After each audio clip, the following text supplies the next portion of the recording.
Hello everyone, welcome to my YouTube channel स्टडीवर्स।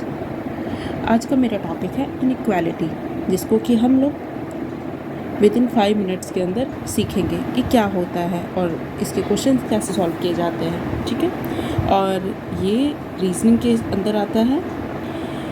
ये banking में तो 5 मार्क्स का आता ही आता है, बैंकिंग। ठीक है, सारे बैंक एग्ज़ाम्स में आजकल ये एसएससी में भी बहुत ट्रेंड कर रहा है। एसएससी में भी ये 1 से 2 मार्क्स का आता ही आता है। ठीक है, तो आज हम लोग सीखते हैं ये इन सब क्वेश्चंस को कैसे सॉल्व करते हैं। और मैं आपको इंश्योर करती हूँ कि अगर आपने ये देख लिया, ये video with in I think ये 2 to 3 मिनट्स का ये बनेगा। अगर आपने ये देख लिया तो आपको आज के बाद इनइक्वालिटी में कभी कोई दिक्कत नहीं आएगी। और अगर बाई चांस कभी आती है तो आप फिर से रिपीट कर लो। ठीक है, चलिए, इसके लिए हम लोगों को कुछ साइन के बारे में सीखना पड़ेगा, जो कि मैं बिल्कुल घरेलू भाषा में बताऊंगी। सबसे पहले ऐसे मानते हैं कि 3 भाई हैं। ये जो है सबसे बड़ा भाई है। जो बड़ा भाई होता है वो सबके घर आ जा सकता है। ठीक है, फिर उसके बाद ये बीच वाला भाई है। ये बीच वाला भाई अपने छोटे भाई के घर जा सकता है, लेकिन अपने बड़े भाई के घर को क्रॉस नहीं कर सकता है। ओके, और ये जो है सबसे छोटा वाला भाई है। ये जो है सिर्फ अपने घर जा सकता है, ये इन दोनों के घर को क्रॉस नहीं कर सकता है। बस इतना सा ही समझने का होता है। ये बड़ा भाई है जो कि सबके घर जा सकता है। ओके, ये बीच वाला भाई है जो कि बस अपने घर और छोटे वाले के घर जा सकता है। और ये सबसे छोटा वाला भाई है जो कि सिर्फ अपने घर जा सकता है और किसी के घर नहीं जा सकता। आइए चलिए देखते हैं कि हम लोग कैसे सॉल्व करते हैं इसको। ठीक है, सबसे पहले मुझे ये देखना है कि ये जो है इसका मुंह किधर की तरफ खुला हुआ है। अगर मुझे देखना है इधर की तरफ, जैसे कि F से D थी, मुझे ये देखना है कि मुझे ये सोचना है कि D से F की ओर जाना है, क्योंकि D की तरफ मुंह खुला हुआ है। D से F की ओर जाना है। देखो ये बड़ा भाई है, D से S के जा सकता है, S से Y जा सकता है, क्योंकि ये तो बीच वाला भाई है, ये छोटा वाला भाई है। लेकिन ये क्या, ये तो सॉरी F तक ही जाना है ना। हाँ, तो F तक ये जा सकता है। D से S की ओर, S से Y की ओर, Y से F की ओर, यानी कि ये जा सकता है। अब A से S की ओर देखते जा सकता है कि नहीं। ये बड़े वाला भाई ही है। A से T, चलो ठीक है, बीच वाले भाई के घर क्रॉस होके चला गया। T से F, ओके, F से Y। लेकिन ये क्या, यहाँ तो गेट बंद है ना।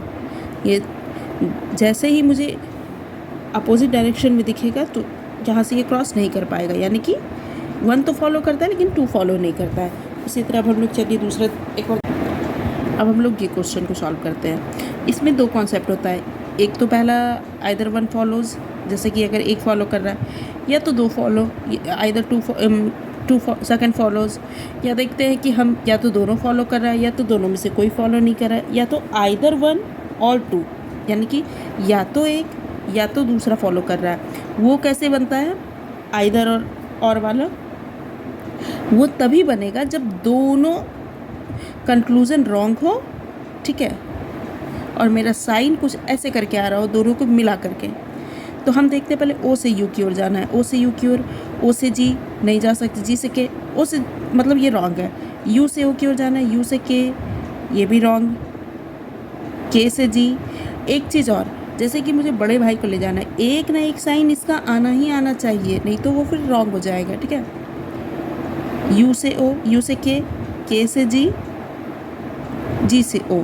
यहाँ इसमें एक भी जगह ये मुझे बड़ा वाला साइन नहीं दिखा, तो ये भी रॉन्ग। जब ये दोनों रॉन्ग मिल जाए और ये मुझे मिल जाए, तो यानी क्या है इसमें, आइदर और वाला, या तो मतलब या तो ये सही या तो ये सही। अब हम तीसरा सॉल्व करते हैं। अब मुझे कहाँ जाना है, U से G की ओर जाना है। ठीक है, U से G की ओर। U यहाँ है और G यहाँ है। U से J, J से G। लेकिन ये क्या, यहाँ तो कोई भी मुझे बड़ा वाला साइन नहीं दिख रहा, तो ये भी रॉन्ग हो जाएगा। J से R की ओर मुझे जाना है। अब J से U, U से Y, Y से R। मुझे बिल्कुल सीधा दिख गया है कि ये तो जा सकते हैं, यानी ओनली सेकेंड फॉलोज। अब हम लोग कुछ डिफरेंट टाइप के क्वेश्चन सॉल्व करते हैं। ठीक है, जैसे ये 2 स्टेटमेंट को एक में मर्ज करना है। मुझे S से Y की ओर जाना है। पहले मुझे देखना है कि S दोनों में कॉमन क्या है। A कॉमन है दोनों में, तो मुझे S से A की ओर जाना है और ए से वाई की ओर, एस से ए की तरफ तो हम जा सकते हैं, लेकिन ए से वाई तक जैसे जाने की कोशिश की ये तो बंद है, यानी ये रॉन्ग हो गया। ठीक है, अब आर से क्यू की ओर जाना है, आर से ए की ओर गए, फिर ए से क्यू की ओर। ठीक है, आर से जब ए की ओर गए तो मुझे यहाँ साइन मिल गया, और ए से क्यू। ठीक है, तो सेकंड फॉलो कर रहा है बस। एक बार एक और क्वेश्चन ऐसा ही सॉल्व कर लेते हैं। इसमें 3 वो दिए गए हैं, 3 स्टेटमेंट दिए गए हैं। ठीक है, अब मुझे पी से डी की ओर जाना है, पी से डी की ओर। पहले डी यहाँ है, अब पी यहाँ है। अब देखते हैं दोनों में क्या कॉमन है, सी कॉमन है, तो पी से बी की ओर, ठीक है, सही है। बी से सी की ओर और सी से डी की ओर, यानी कि बीच वाला भाई, छोटा भाई और बीच वाला भाई, यानी कि मुझे बीच वाले भाई को ले जा रहा है, तो बिल्कुल सही है ये। फिर सी से एम की ओर, सी यहाँ है, एम यहाँ है, दोनों में कॉमन क्या है, दोनों में कॉमन है पी। तो सबसे पहले हम कहाँ जाएंगे, सी से बी, बी से पी की ओर जैसे ही जाते हैं, यहाँ पर तो रॉन्ग है, अपोजिट डायरेक्शन है, तो ये रॉन्ग हो गया। अगर आपको भी ऐसे ही क्वेश्चन और सॉल्व करने हैं, प्लीज़ कमेंट कीजिए। I will upload PDFs। और आपको कैसा लगा मेरा तरीका, प्लीज़ कमेंट कीजिए। Thank you and subscribe for more.